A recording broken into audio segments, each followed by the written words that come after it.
आज एकदम बहुत शानदार, एकदम छोटा सा क्लास होगा लेकिन बहुत शानदार होगा। सबसे पहला आप लोगों को पढ़ना है कूलम बल की सीमा क्या होता है, यानी कूलम बल कहां फेल हो जाता है। तो 3 हम लोग सीमा लिखेंगे। पहला नंबर, कूलम बल स्थिर आवेश के लिए लागू होता है। दूसरा, कूलम बल बिंदु आवेश के लिए लागू होता है। तीसरा, कूलम बल अत्यधिक दूरी के लिए लागू नहीं होता है। मतलब ये नहीं कि यहां पर एक आवेश रखे एक मुंबई तो लागू नहीं होगा। यानी कूलम बल केवल 3 जगह लागू होगा, यानी बिंदु आवेश के लिए लागू होगा, स्थिर आवेश के लिए लागू होगा और अल्प दूरी के लिए लागू होगा। नहीं देखिए, बिंदु बड़ा दूरी यदि बहुत बड़ा दूरी हो जाए ना तो उसके लिए लागू नहीं होता है। इसका एक सीमा है कि इतना ही से इतना ही दूरी तक लागू होता है। क्या दोस्त बोलिए, क्या कि बहुत दूरी तक लागू होता है? दिखाइएगा। ठीक है, चलिए बहुत बढ़िया है कि आप लोग पढ़ रहे हैं। यदि आप पढ़िएगा तब ना सवाल उठाइएगा। कुछ है आप पढ़बे नहीं कीजिएगा तो कैसे सवाल उठाइएगा? चलिए ठीक है, बढ़िया संदर्भ लिखिए आप लोग। कूलम बल की, हाँ हेडिंग, कूलम बल की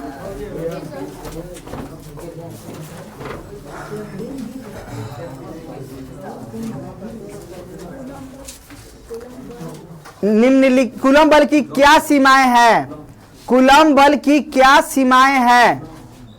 एक बार क्वेश्चन पूछा हुआ है, कूलम बल की क्या सीमाएं हैं? फिर इसका आंसर लिखिएगा पैराग्राफ चेंज करके। लिखिए, कूलम बल की निम्नलिखित सीमा है। कूलम बल की निम्नलिखित सीमा है।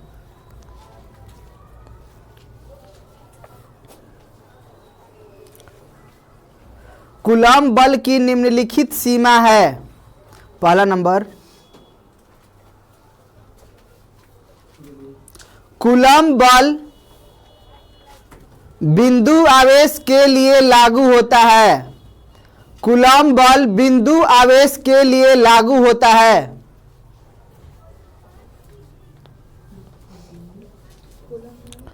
कूलम बल बिंदु आवेश के लिए लागू होता है।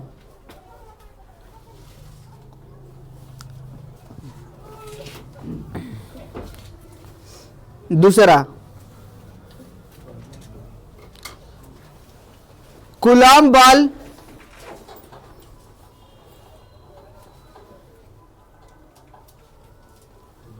स्थिर आवेश के लिए लागू होता है।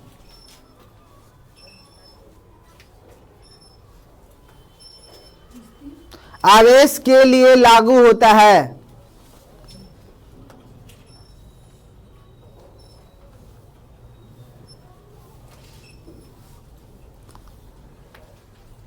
फिर लिखिए, कूलम बल, हाँ तीसरा, कूलम बल अल्प दूरियों के लिए लागू होता है।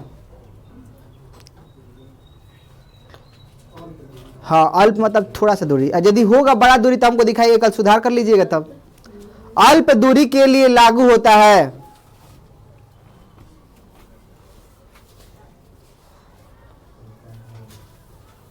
उसके बाद फिर एक क्वेश्चन लिखिए। क्वेश्चन है, कूलम बल की विशेषता को लिखे। अल्प दूरी मतलब छोटा सा दूरी। फिर लिखिए, कूलम बल की विशेषताओं को लिखे। कूलम बल की विशेषताओं को लिखे।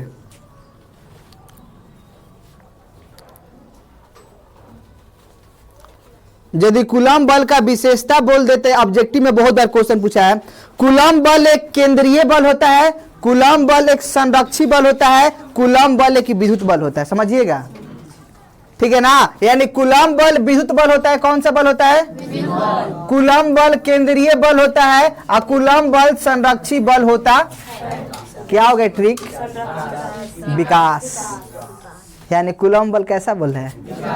ट्रिक बना रहे हैं, ट्रिक बना रहे हैं, होता नहीं है।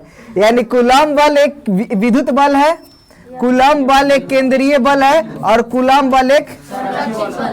तो लिखिए, कूलम बल की निम्नलिखित विशेषता है। ये ऑब्जेक्टिव में पोस्ट क्वेश्चन पूछ देता है, अब बहुत बार पूछा है। कूलम बल हाँ, कूलम्ब बल की निम्नलिखित विशेषता है।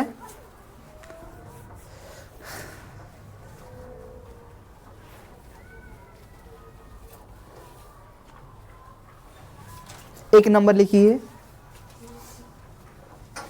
कूलम्ब बल विद्युत बल है। कूलम्ब बल विद्युत बल है। कूलम्ब बल केंद्रीय बल है। हाँ, दूसरा नंबर कूलम्ब बल केंद्रीय बल है।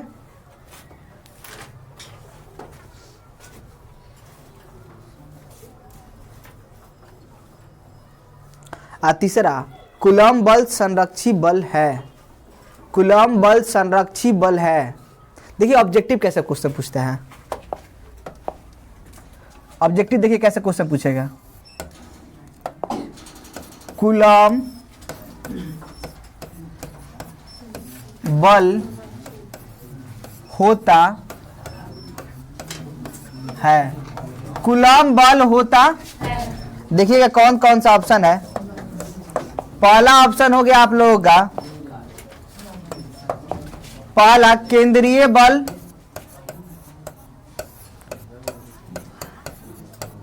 दूसरा ऑप्शन है संरक्षी बल। ये रिपीटिव क्वेश्चन है दोस्त, बहुत बार पूछा है। और तीसरा है सी नंबर, ए एवं बी दोनों। और चौथा है नन ऑफ दीज। समझिएगा, तो यही है ऑब्जेक्टिव। ये बहुत बार क्वेश्चन पूछा हुआ है, तो लिख लीजिए इस ऑब्जेक्टिव को। ये बहुत बढ़िया ऑब्जेक्टिव है।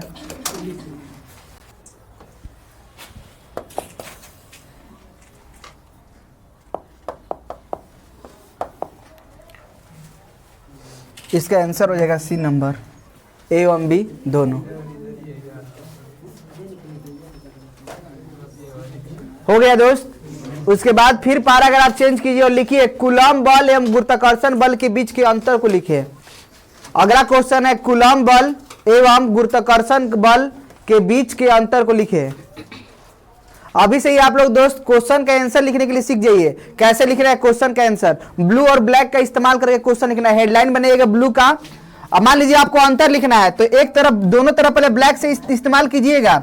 कूलम्ब बल एवं गुरुत्वाकर्षण बल के बीच निम्नलिखित अंतर है, और उसके बाद ब्लैक का इस्तेमाल कीजिएगा। फिर भी कूलम्ब बल है, यहाँ पर क्या गुरुत्वाकर्षण बल, और उसके बाद यहाँ पर ब्लू से इस्तेमाल करना है। कूलम्ब बल ये है, कुल केंद्रीय गुरुत्वाकर्षण बल ये है। ऐसे लिखिएगा तब नंबर मिलेगा। बढ़िया, थोड़ा अट्रैक्टिव लगना चाहिए। तो कूलम्ब बल एवं गुरुत्वाकर्षण बल के बीच के अंतर को लिखे। क्वेश्चन यही है, कूलम्ब बल एवं गुरुत्वाकर्षण बल के बीच के अंतर को लिखे।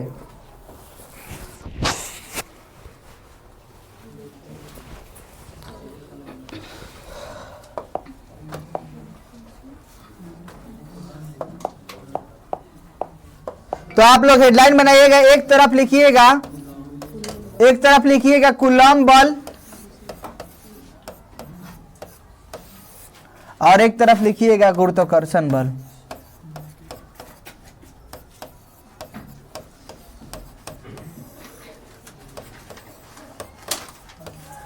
एक तरफ लिखिएगा कूलम्ब बल और एक तरफ लिखिएगा गुरुत्वाकर्षण बल। तब पहला नंबर, कूलम्ब बल जानते ही होंगे, यह आवेश के बीच लगने वाला बल होता है। तो लिखिए, इसमें लिखिए यह आवेश के बीच लगने वाला बल होता है। यह आवेश के बीच लगने वाला बल होता है।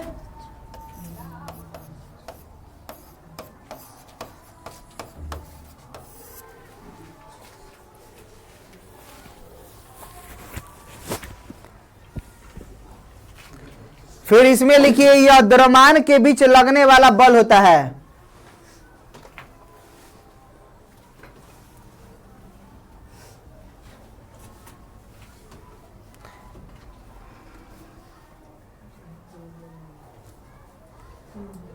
यह द्रव्यमान के बीच लगने वाला बल होता है।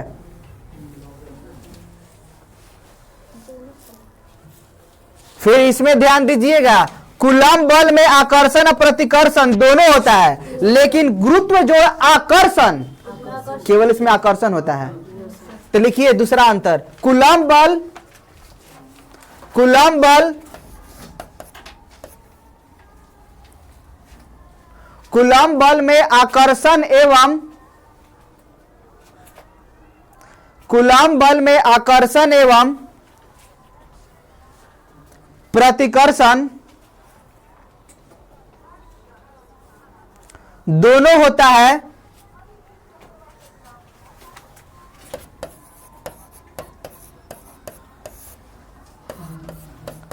और उसमें लिखिएगा दूसरा नंबर, जबकि गुरुत्वाकर्षण बल में केवल आकर्षण होता है।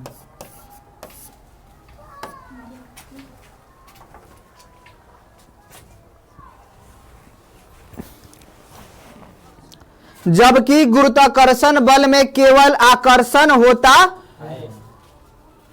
उसके बाद तीसरा नंबर बताइए, कौन मजबूत है कौन कमजोर है, कूलम्ब बल की गुरुत्वाकर्षण बल?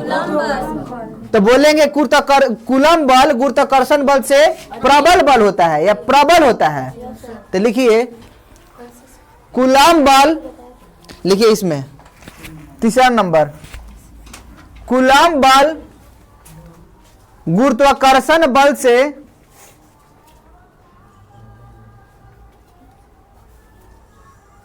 प्रबल बल होता है। प्रबल जो जिनको नहीं समझ में आ रही है, मजबूत बल होता है। जो लैंग्वेज इस्तेमाल आप लोग को याद रहे लिखिएगा, कूलम्ब बल गुरुत्वाकर्षण बल से मजबूत बल होता है। और उसके बाद इसमें लिखिएगा, हाँ इसमें लिखिएगा तीसरा नंबर,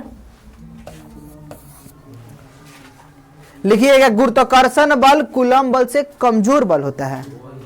वही हो गया, तो वही अंतर हुआ, ये मजबूत होता है ये कमजोर होता है। तो लिखना पड़ेगा लिखना पड़ेगा, नहीं तो गुरुत्वाकर्षण बल कूलम्ब बल से कमजोर बल होता है, चाहे कमजोर होता है।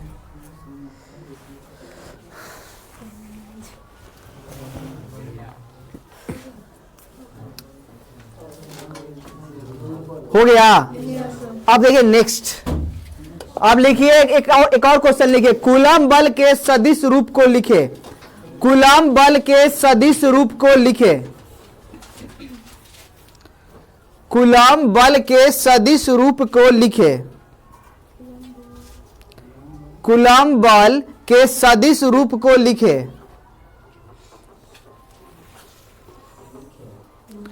तो ध्यान दीजिएगा, यदि दोनों आवेश समान हो, पहला ये हमारा आवेश है, ये दूसरा आवेश है, तो ये हमारा Q1 है, ये हमारा Q2 है। तो ध्यान दीजिएगा, हो सकता है दोनों आवेश समान प्रकृति के हो, यानी हो सकता है ये प्लस तो ये भी प्लस, हो सकता है ये माइनस तो ये भी माइनस, या हो सकता है एक प्लस और दूसरा माइनस। यानी जब सजातीय आवेश हो, कैसा हो, तो जो कूलम्ब बल का निरूपण होगा, वेक्टर F12 बराबर 1 बाई में 4 pi epsilon not Q1 Q2 बटा में R स्क्वायर। यहाँ पर ध्यान दीजिएगा R21 कैप, ध्यान दीजिएगा क्या लिख दिए, सदिश रूप है।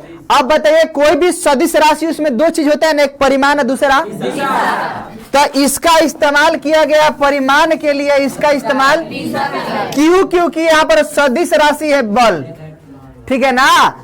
तो इसका अर्थ क्या हुआ कि एक पर, किस पर, एक पर दो के द्वारा लगने वाला बल निकालना होगा। तो इस फॉर्मूला से हम लोग, तो हो सकता है एक, यदि हम ऐसा बोल दिए कि दो पर एक के द्वारा लगने वाला बल निकालना होगा, तो 1 बाई में 4 pi epsilon not Q1 Q2 बटा, लेकिन यहां पर क्या हो जाएगा, देख रहे हैं कुछ अंतर, उल्टा है। कैसे कि न्यूटन का तृतीय नियम आ जाइए, क्रिया प्रतिक्रिया हमेशा समान विपरीत दिशा में होता है। बात समझ में आया। तो देखिए दोनों बल का तो परिमाण समान है कि नहीं है, लेकिन दिशा विपरीत है, ठीक है ना। इस कब हो गया, यदि हमारा समान प्रकृति के आवेश हो, लेकिन यदि विपरीत प्रकृति का आवेश हो, तो यहाँ पर 1 2 है ना, तो यहाँ पर 2, यहाँ ओह गलत लिख दिए हैं,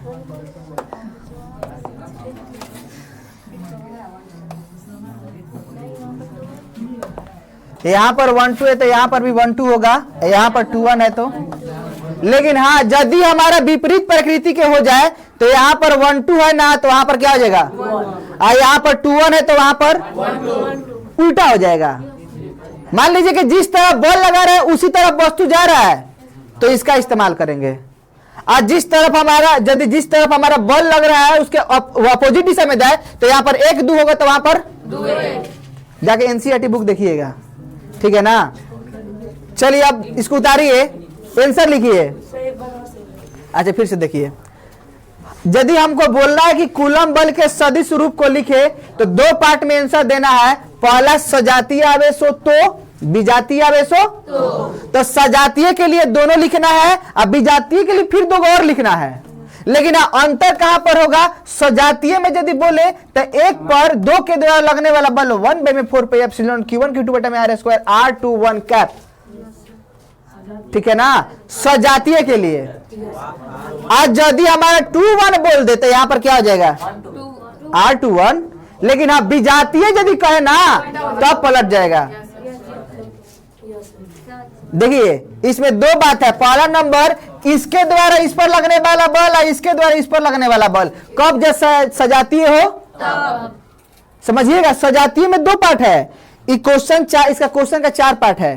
पहला को मतलब पहला डिवाइड करें 1 पार्ट, फिर दूसरा पार्ट, और फिर 1 पार्ट का फिर 2 पार्ट, दूसरा पार्ट का फिर 2 पार्ट। यानी यदि सजातीय हो तो इसका 2 पार्ट हो गया। सजातीय हो तो 1 द्वारा 2 पर लगने वाला बल और दूसरा 2 के द्वारा 1 पर लगने वाला बल। अब विजातीय हो तो 1 द्वारा 2 पर लगने वाला बल, फिर 2 द्वारा 1 पर लगने वाला। फिर से तो फिर लिखिए यदि हाँ आंसर लिखिए, यदि सजातीय आवेश हो, यदि सजातीय आवेश हो तो लगने वाला बल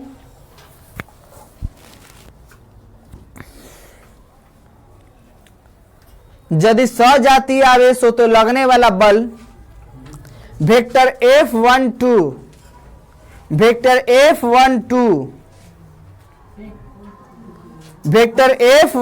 बराबर 1/4πε0 Q1 Q2 बटा में R² R21 का कैप, R12 का कैप। यहां पर एप्सिलॉन नॉट,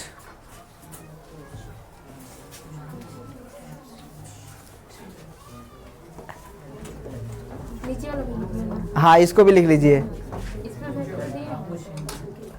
यहाँ पर सॉरी छूट गया था।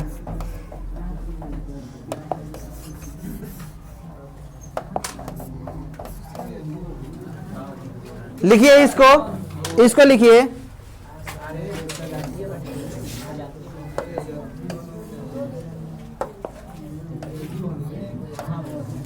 पहले इसको लिखिए, उसके बाद विजातीय लिखिएगा। हो गया, हाँ दोनों हो गया, दोनों लिखिए, अलग अलग पार्ट है। बहुत जगह पढ़ाया जाता है, यहाँ पर 1 2 के जगह पर 2 1, वहां पर 2 1 इस्तेमाल किया जाता है, उसका अलग अर्थ। लेकिन एनसीईआरटी पढ़िएगा तो यहाँ पर 1 2 है तो वहां पर 1 2 होगा, यहाँ पर 2 1 है तो वहां पर 2 1 होगा। आज यदि आप एनसीईआरटी पर आवेश संरक्षण का सिद्धांत पढ़े ना तो आपको पढ़ के सुना दे रहे हैं। दीजिए तो एनसीईआरटी बुक पढ़िएगा, बहुत शानदार किताब है। आप लोग लिखिए, हो गया इतना दूर तक है। उसके बाद लिखिए विजातीय आवेश हो तो, विजातीय आवेश हो तो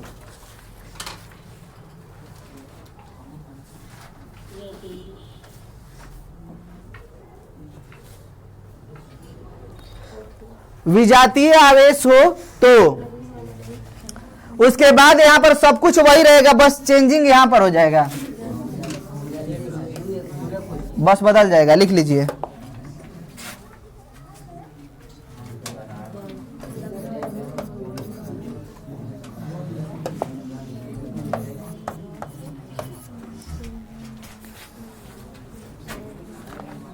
हवा के लिए होगा, जो अंडरलाइन किए हैं। क्या दोस्त? खाली हवा के लिए होगा। हाँ हवा के लिए सिंपल किया जाता है। बात रहेगा तो एप्सिलॉन एम का इस्तेमाल कर दिए। हवा या निर्वात ही होता है, हवा या निर्वात के लिए एप्सिलॉन नॉट का इस्तेमाल किया जाता है। वायु या निर्वात के लिए एप्सिलॉन नॉट, कोई भी माध्यम होता है यहाँ पर एप्सिलॉन एम का इस्तेमाल करेंगे। हाँ, तो यहाँ पर वायु या निर्वात के लिए लगभग में मान एप्सिलॉन नॉट, एप्सिलॉन आर का मान 1 होता है। एप्सिलॉन आर का मान वायु या निर्वात के लिए लगभग में कितना होता है? ठीक है ना, जैसे 3 × 10⁸ मीटर सेकंड इनवर्स पढ़ते हैं ना प्रकाश की चाल, तो वायु या निर्वात लिखा रहता है। ठीक है ना, तो चाहे वायु हो या निर्वात हो लगभग में आपस में बराबर होता है। ठीक है ना, हो गया, आप पढ़ ली, लिखा है ना। एनसीईआरटी खराब बुक नहीं है। कितना का है? बाजार में जाइएगा तब ना। 185 रुपए का है। चलिए सुनिएगा, आगे सवाल सुनिए। क्या लिखवाए थे? कूलम नियम का सदिश रूप यदि लिखने के लिए बोले लिख दीजिएगा। उसके बाद लिखिए अध्यारोपण का सिद्धांत। बहुत बढ़िया है, और इंग्लिश मेंटेन करते चलिएगा सबका, क्योंकि इंग्लिश में सवाल होगा। कहीं कहीं आपको नहीं पूछेगा अध्यारोपण का सिद्धांत, वो लिखेगा ऐसे प्रिंसिपल ऑफ सुपरपोजिशन, लिखिए ऐसे लिख देगा हिंदी में, प्रिंसिपल ऑफ सुपरपोजिशन से आप क्या समझते हैं? हाँ, हिंदी में लिख देगा इंग्लिश को, आप बोलेगा क्या समझते हैं। आज जिन जिनका जैन कॉलेज में होगा ना, तो इंग्लिश में सवाल करेगा, हिंदी में नहीं पूछता है।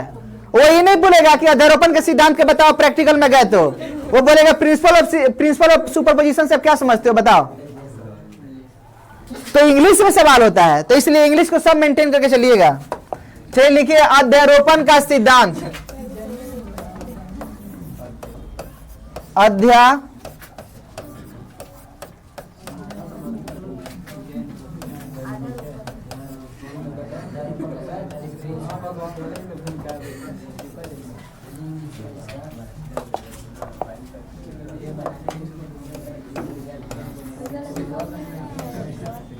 कौन सा? ये वाला सदिश वाला, फिर से देख लीजिएगा।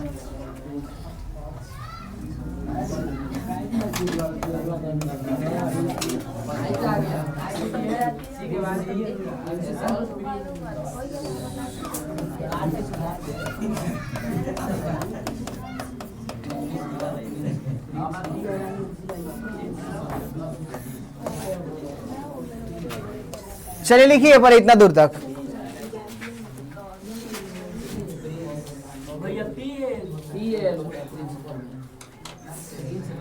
दोस्त देखिएगा, प्रिंसिपल एक हेडमास्टर वाला की एक हेडमास्टर वाला नहीं, हेडमास्टर नहीं, ये सिद्धांत का अलग मीनिंग होता है। देखिए तो देखिएगा, तो एक प्रिंसिपल शायद होता है PRINCIPAL जो होता है ना, ये वाला बोल रहे हैं। ये वाला अध्ययन जो हमारा जो प्रधानाध्यापक होता है वहां पर इस्तेमाल किया जाता है, और इसका इस्तेमाल सिद्धांत के लिए किया जाता है। देखिएगा यदि गलत होगा तो सुधार दिया जाएगा। यही होता है। क्या लिखा है दोस्त? यही है कि अलग है? यही होता है सर।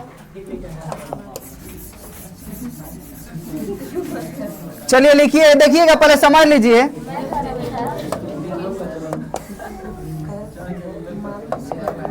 पहले समझिएगा, बहुत आप लोग शांत रहिएगा, सुनिए। देखिए क्या कहानी है। जैसे देखिएगा,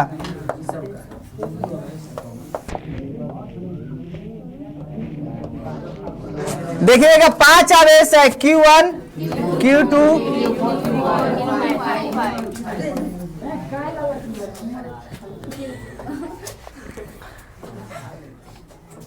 देखिएगा 5 आवेश है। विद्युत निकाय का अर्थ समझते हैं। विद्युत निकाय का अर्थ होता है जो ऐसा निकाय, निकाय मतलब बॉडी, एक ऐसा निकाय जो विद्युत से मिलकर बना। विद्युत मतलब आवेश से मिलकर बना, उसको क्या कहेंगे? विद्युत निकाय। समझिएगा, विद्युत निकाय का अर्थ होता है एक ऐसा निकाय, निकाय मतलब बॉडी, जिसका निर्माण किससे हुआ होगा? उसका अर्थ होता है विद्युत निकाय। तो एक ऐसा विद्युत निकाय जिसमें 5 आवेश है, Q1 Q2 Q3 Q4 आई 5 आवेश है, बेचारा अकेले यहाँ पर है। ठीक है ना, इस पर क्या लगा रहा है? बल लगा रहा है। क्या लगा रहा है? ये 5 इस पर बल लगा रहा है। तो मान ली अब समझिएगा, तो ये कहानी है उसी के जैसा कि एक कुत्ता है, क्या है? कुत्ता है। अब जो ये कुत्ता है, तो ये कुत्ता को मतलब एक आदमी आया, ठीक है ना, एक आदमी क्या कर रहा है, इसको आधा टुकड़ी रोटी दिखा रहा है। चले अब बेचारा ऐसा ही खाया था, तो आधा टुकड़ी रोटी तो छोड़ देगा, जाएगा। पहले उधर से कौन एक रोटी दिखा रहा है पूरा सोजा हग, तो क्या होगा, घूम के उधर जाने लगेगा। और मान लीजिए कि 5 रोटी ये दिखाने लगे, तो क्या हो जाएगा? आज यदि ये 10 रोटी दिखा, तो ये स्पंज का ड्राम दिखा रहा है, तो क्या होगा? इस तरह यानी कहने का मतलब है कि इस पर जो प्रभाव होगा ना, इस पर जो प्रभाव होगा, इस सबके द्वारा प्रभावित होगा। बात समझ में आ रहा है ना? अब मान लीजिए इस पर बेचारा पर बल लगा रहा है 5 लोग, 5 Newton, 10 Newton, 15 Newton, 50 Newton, 60 Newton, तो बताइए इस पर बल का एहसास नहीं होगा? यानी चूंकि ये बल जो होता है एक सदिश राशि होता है, इसलिए इस पर लगने वाला कूलम बल, इस पर लगने वाला सभी आवेशों के द्वारा लगने वाले बलों के सदिश योग के बराबर, यानी वेक्टर F1 जोड़ वेक्टर F2 और जोड़ वेक्टर F3 जोड़ वेक्टर F4 और जोड़ वेक्टर F5। यानी किसी विद्युत निकाय में, समझिएगा, किसी आवेश पर लगने वाला बल, चाहे परिणामी बल, अवयवी मतलब जितना सब आवेश, जितना बल है, ठीक है ना, चाहे अन्य सभी आवेशों के द्वारा लगने वाले बलों के सदिश योग के बराबर होता है। यही अध्यारोपण का सिद्धांत है। ठीक है, अध्यारोपण का सिद्धांत आया का है, लेकिन बढ़िया सवाल है, अगर आया क्यों, तो जानते हैं कूलम बल केवल 2 बिंदु आवेश के लिए लागू हो रहा था। एक गो आवेश, दो गो आवेश के बीच बल बताएगा, लेकिन 5 गो आवेश हो जाता तो कहेगा अध्यारोपण के सिद्धांत पा जाइए। देखिए 5 गो, इस पर लगने वाला बल, इस पर लगने वाला बल, इस पर लगने वाला बल सब निकालिए और उसको सदिश नियम के अनुसार, और सदिश नियम का तो एकदम पक्का सिखेबे किए हैं, सब बन जाएगा। तो पहले अध्यारोपण का सिद्धांत पूछ देगा कि अध्यारोपण के सिद्धांत को लिखे, तो कैसे लिखिएगा? आइए होगा कि अध्यारोपण का सिद्धांत यदि बोल रहा है तो ध्यान दीजिएगा, बल के लिए बोल रहा है कि कुछ और के लिए बोल रहा है? बल के लिए पूछे तभी लिखना है, ठीक है ना? तो समझिएगा क्या बोल रहा है, तो किसी विद्युत निकाय में, किसमें? विद्युत निकाय मतलब एक ऐसा निकाय, एक ऐसा बॉडी जिसका निर्माण आवेश से हुआ हो। तो विद्युत निकाय में किसी आवेश पर लगने वाला परिणामी बल, लगने वाला परिणामी बल अन्य सभी आवेशों के द्वारा लगने वाले बल के सदिश योग के बराबर होता है। यही अध्यारोपण का समझ में आएगा कि फिर से? चलिए ध्यान दीजिए फिर से, देखिए हम बोल रहे हैं कि किसी विद्युत निकाय में, क्या में? विद्युत निकाय मतलब एक ऐसा निकाय जिसका निर्माण आवेश से हुआ। तो किसी विद्युत निकाय में किसी आवेश पर लगने वाला परिणामी बल, किसी आवेश पर लगने वाला अन्य सभी आवेशों के द्वारा लगने वाले बल, लगने वाले के सदिश योग, कौन सा योग के बराबर होता है। यही अध्यारोपण का सिद्धांत है। एक बार फिर से चल लिखिए, लिखिए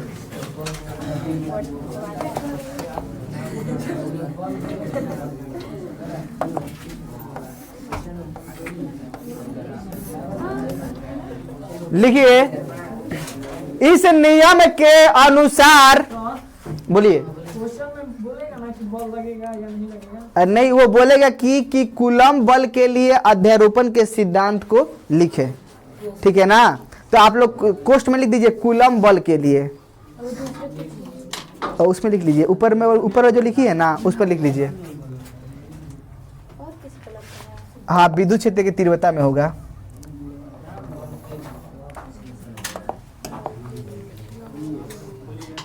क्या लिखवा रहे थे?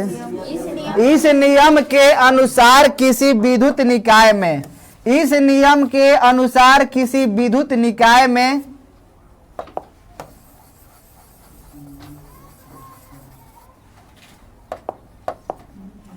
इस नियम के अनुसार किसी विद्युत निकाय में हाँ, इस नियम के अनुसार किसी विद्युत निकाय में किसी आवेश पर लगने वाला परिणामी बल लगने वाला परिणामी बल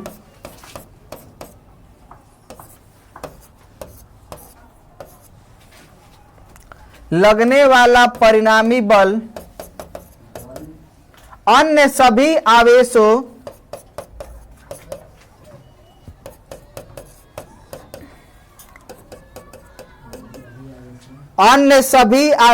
के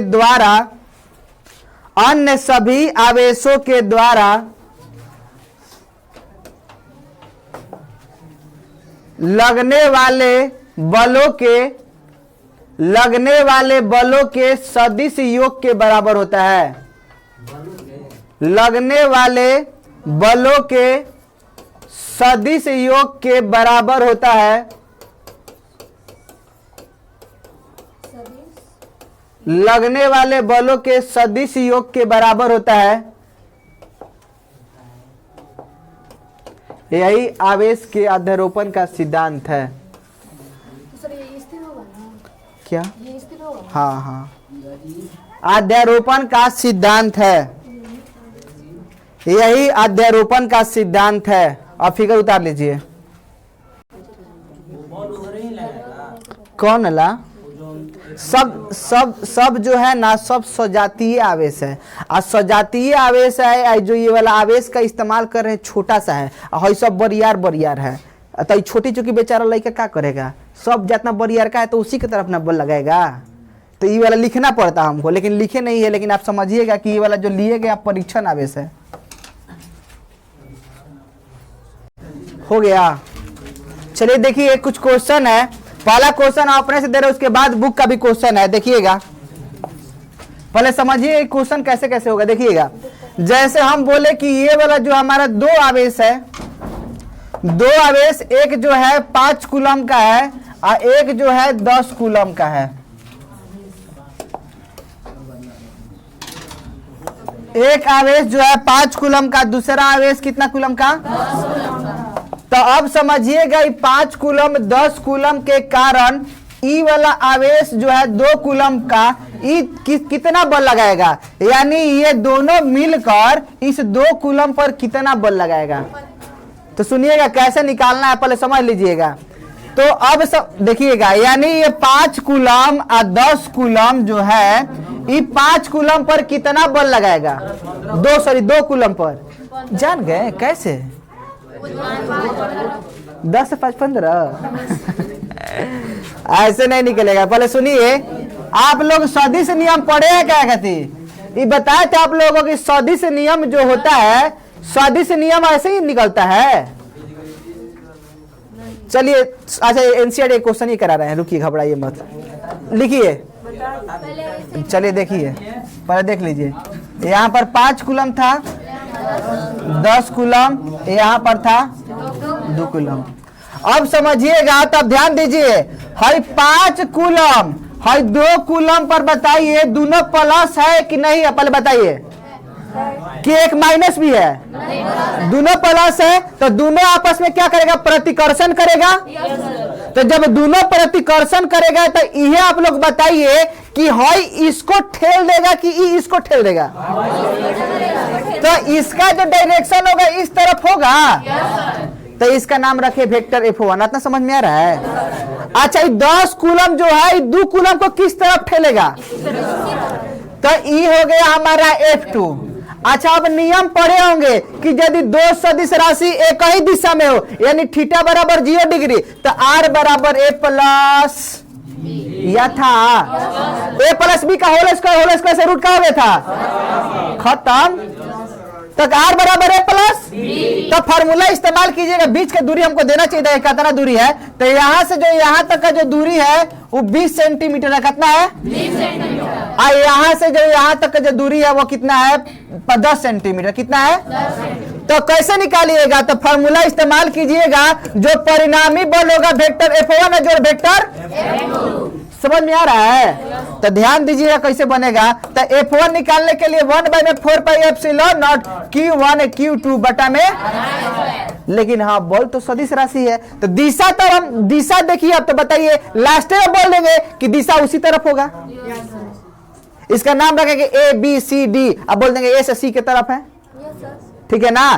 तो ये बात समझ लीजिएगा। तो 1/4πε0 Q1 Q2 बटा में R स्क्वायर काहे कर रहे हैं, ये बात बताइए काहे कर रहे हैं। इसलिए कर रहे हैं कैसे कि दोनों का दिशा, यदि हाई वाला माइनस हो जाता ना, हाई वाला प्लस होता है, प्लस उस तरफ ठेलता, अब माइनस इस तरफ, तो बताइए जोड़ देते ना, जोड़ देते, घटता। एक आदमी दूसरे आदमी को ठेल रहा है, एक आदमी, मान लीजिए कि हम बोले कि एक आदमी यहाँ पर खड़ा है, एक आदमी है इस तरफ भी ठेल रहा है, दूसरा आदमी भी इसी तरफ ठेल रहा है, तो दोनों का बल जुड़ा जाएगा। लेकिन एक आदमी इस तरफ ठेल रहा है या दूसरा आदमी इस तरफ ठेल रहा है तो घटेगा ना। लेकिन चूंकि एक ही तरफ दोनों बल रहे हैं तो क्या करेंगे, जोड़ेंगे। अब समझिएगा कैसे होगा।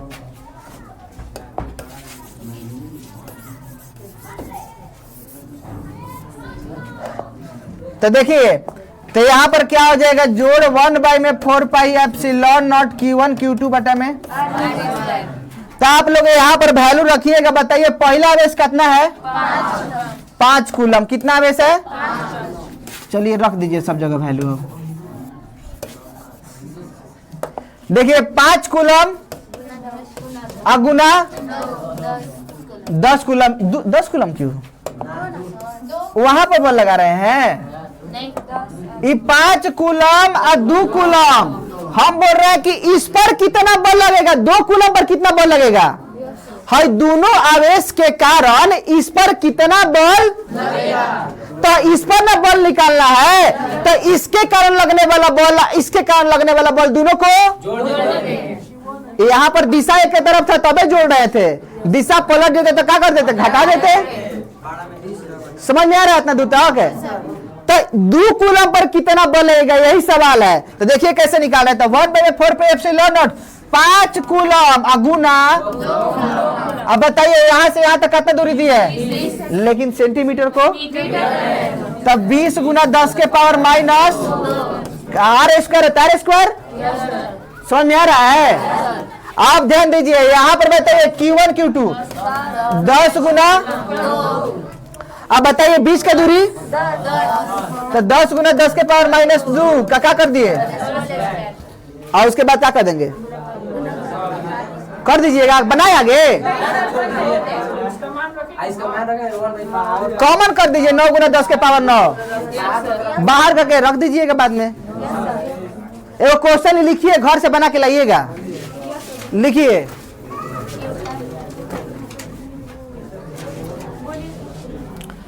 लिखिए यदि दो आवेश, यदि 2 आवेश, यदि 2 आवेश 5 कूलम कॉमा 10 कूलम चित्र अनुसार 2 कूलम पर,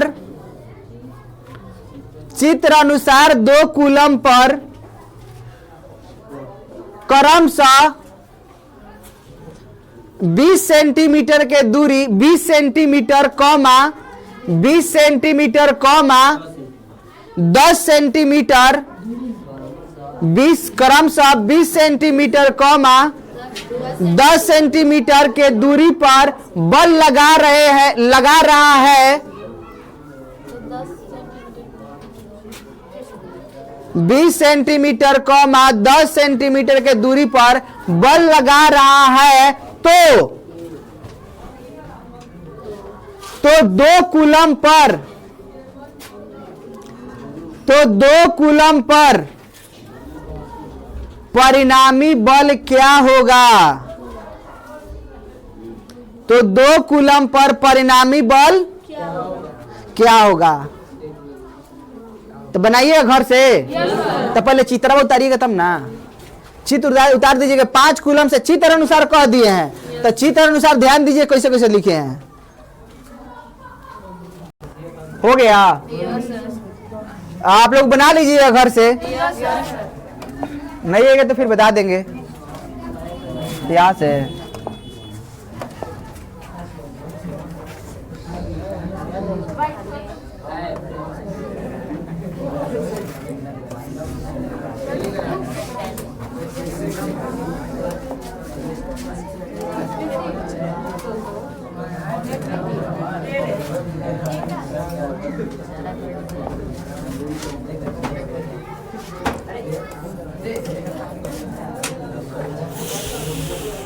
देखिए सवाल समझिएगा, आप लोग सवाल समझिएगा। देखिए क्या सवाल बोल रहा है।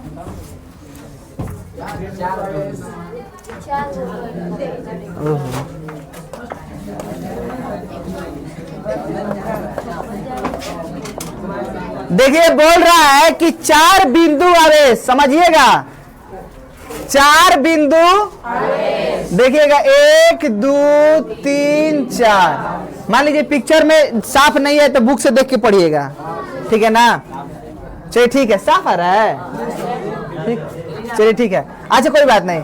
देखिए 4 बिंदु आवेश क्यू ए, क्यू बी,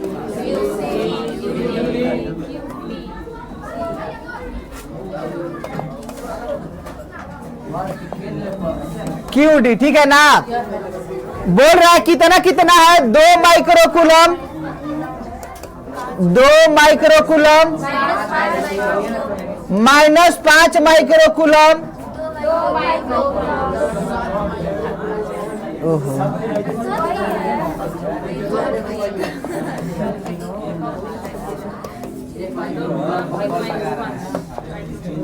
दो माइक्रोकूलम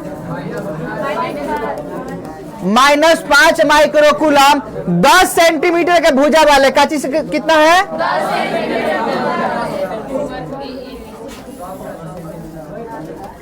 समझिएगा 10 सेंटीमीटर का है सब।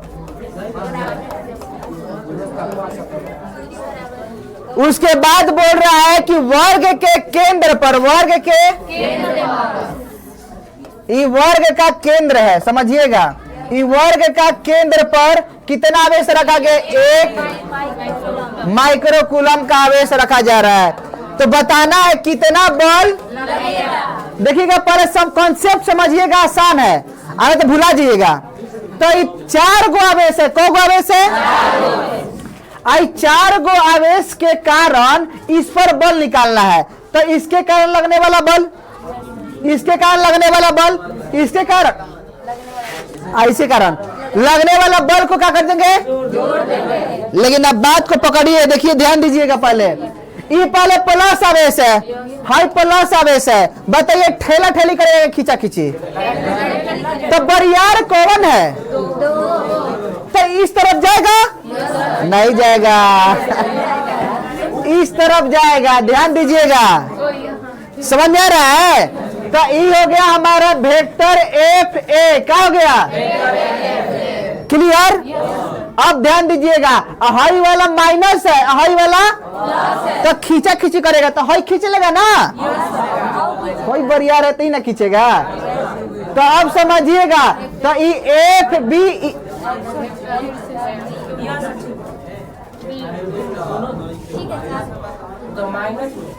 माइनस है तो खींचवे ना कर रहा है, आकर्षण कर रहा है, इस तरफ थोड़ी ना ठेल दिया, दिशा उल्टा हुआ कि नहीं हो गया, यहाँ पर प्लस रहता ना तो इस तरफ, माइनस हो गया तो यहीं पर आप प्लस रख के देखिए तो इस तरफ ठेलता, अब माइनस हो गया तो क्लियर। अब सुनिएगा आगे कहानी।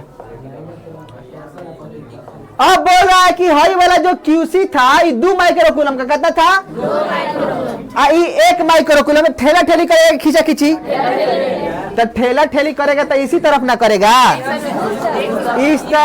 इस तरफ ध्यान दीजिएगा, ठीक है ना।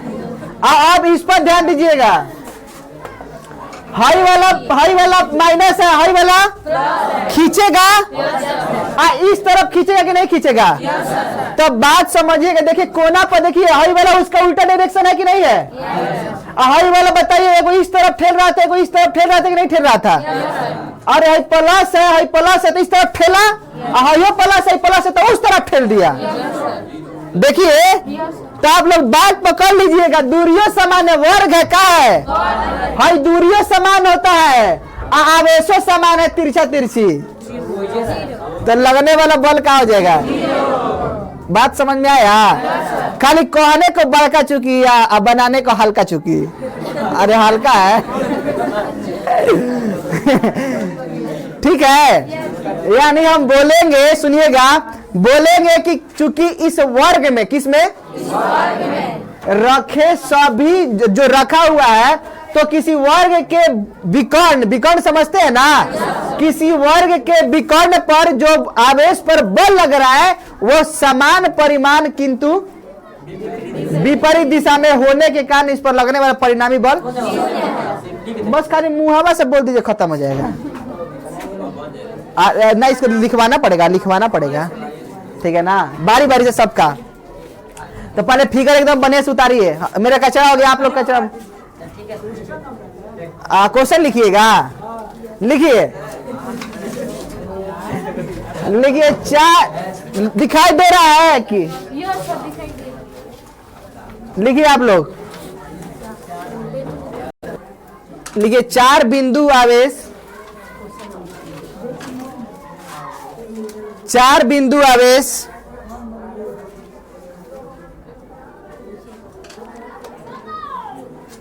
QA बराबर 2 माइक्रोकूलम, QA बराबर 2 माइक्रोकूलम। अच्छा लिख लीजिए सब कोई, तो घर से बना के लगेगा, अब टाइम खत्म भी हो गया है। लेकिन एक और समझ लीजिए, क्वेश्चन यहाँ पर है, बस यह ध्रुवण के सिद्धांत का यहाँ पर एक क्वेश्चन था, एक यहाँ पर क्वेश्चन है।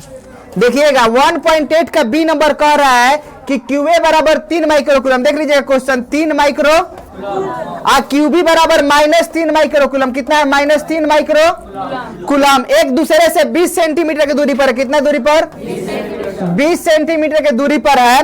तो यदि 1.5 गुना 10 के पावर -9 परिमाण का कोई ऋणावेश परीक्षण आवेश इस बिंदु पर रख दिया जाए। किस बिंदु पर? तो दोनों आवेशों को मिलाने वाली AB के मध्य बिंदु O पर, यानी दोनों को मिलाने वाला जो रेखा है ना, देखिएगा दोनों रेखा के मिलाने वाली मध्य बिंदु पर कितना आवेश रख दिया गया?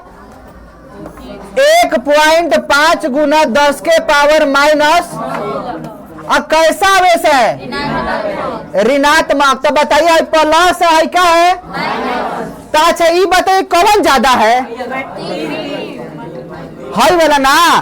ध्यान दीजिएगा, एक और बात है, यहाँ पर -6 है, यहाँ पर माइनस, तो -9 ज्यादा होगा, -6 ज्यादा होगा, ठीक है ना। तो ये वाला ज्यादा है तो हाई खींच लेगा कि हाई, तो इस तरह पहला बल लगेगा। आप ध्यान दीजिए, माइनस माइनस को ठेलता है, क्या करता है? तो बताइए हाई इसको ठेल देगा कि हाई इसको ठेल देगा? तो एक के तरफ डायरेक्शन हो गया कि नहीं हो गया?